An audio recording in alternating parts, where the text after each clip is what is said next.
श्री कृष्ण जन्माष्टमी की हार्दिक शुभकामनाएं। अगर आदमी की कुछ प्राप्त करने की इच्छा है, लगन है, दृढ़ निश्चय है, लक्ष्य पर नजर है, आत्मविश्वास है, आत्म बल है, अपने और पराये में कोई भेद नहीं है, तो वो किसी भी लक्ष्य को प्राप्त कर सकता है। ये ज्ञान देते हैं भगवान श्री कृष्ण। जन्म कहाँ लिया? जेल में। बिल्कुल विपरीत परिस्थितियां, और बने क्या? द्वारकाधीश। लेकिन सारे जीवन में क्या किया? चोरी का इल्जाम उन पर लगा, अकासुर, बकासुर, कंस उन्होंने मारे। मैं बात कर रहा था, जिस आदमी ने अपना लक्ष्य प्राप्त करना होता है, अगर उसमें भेदभाव की स्वभाव होगा तो कभी जीवन में लक्ष्य को प्राप्त नहीं कर सकते। क्या अपना क्या पराया, ये नहीं होना चाहिए। मामा कंस समाप्त कर दिया, और अपनी औलाद भी अगर उन्होंने देखा ये मेरे बाद संसार को दुखी करेगी, अपने सामने ही उनको भी समाप्त कर दिया, और लगातार निरंतर बढ़ते चले गए, और आखिर में वो द्वारकाधीश के पद को प्राप्त हुए। ये हमको ज्ञान देता है कि आपकी दूरदृष्टि कितनी है, आपकी लगन कितनी है, आप अपने लक्ष्य के ऊपर कितनी नजर गड़ाकर बैठे हो, आप में आत्मविश्वास कितना है। जरा जरा सी बातें होती हैं, आप अपना निर्णय बदल लेते हैं, अपना लक्ष्य बदल लेते हैं, दूसरे को देखकर आप उसके साथ एडजस्ट करना शुरू कर देते हैं। दूसरी बात देखिए कि एक हाथ में शास्त्र है और दूसरे हाथ में शस्त्र है। हम जरा सा कोई ब्राह्मण या कोई विद्वान ब्राह्मण, कोई विद्वान कथावाचक अगर वो ज्ञान के लिए स्थान चुनता है ना, तो पहले आसन लगाए जाते हैं, पब्लिक इकट्ठी की जाती है।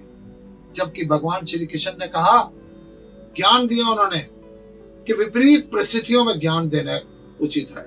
यानी युद्ध भूमि में खड़े होकर वो अर्जुन को ज्ञान दे रहे हैं, या शास्त्रों का ज्ञान गीता बनाकर उन्होंने अर्जुन को दे दिया।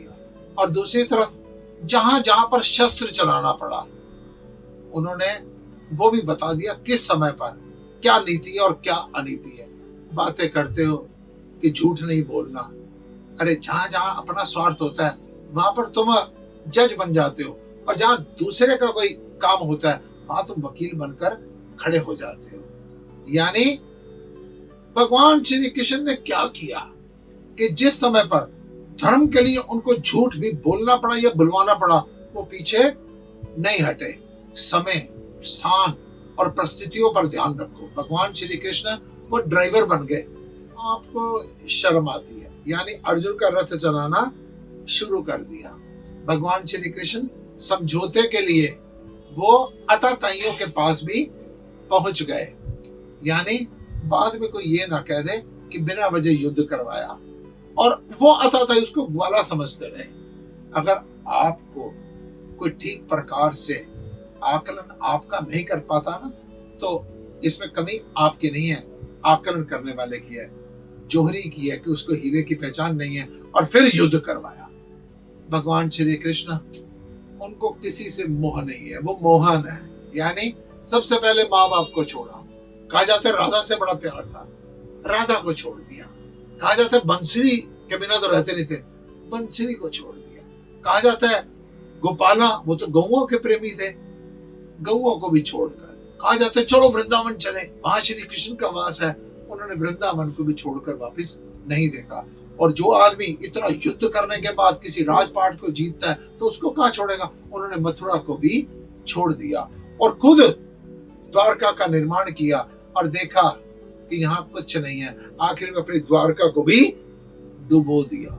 वो कृष्ण जो केवल अपनी बात के लिए और दूसरे के लिए और बात ना करे, जिसकी समदृष्टि हो, जिसकी भेद बुद्धि ना हो, जिसका लक्ष्य दृढ़ हो, जिसका संकल्प दृढ़ हो, जो समर्पित भाव से करे, जो धर्म के लिए काम करे, वो कृष्ण। ऐसे श्री कृष्ण जन्माष्टमी पर आपको हार्दिक शुभकामनाएं। ओम नमो भगवते वासुदेवाय।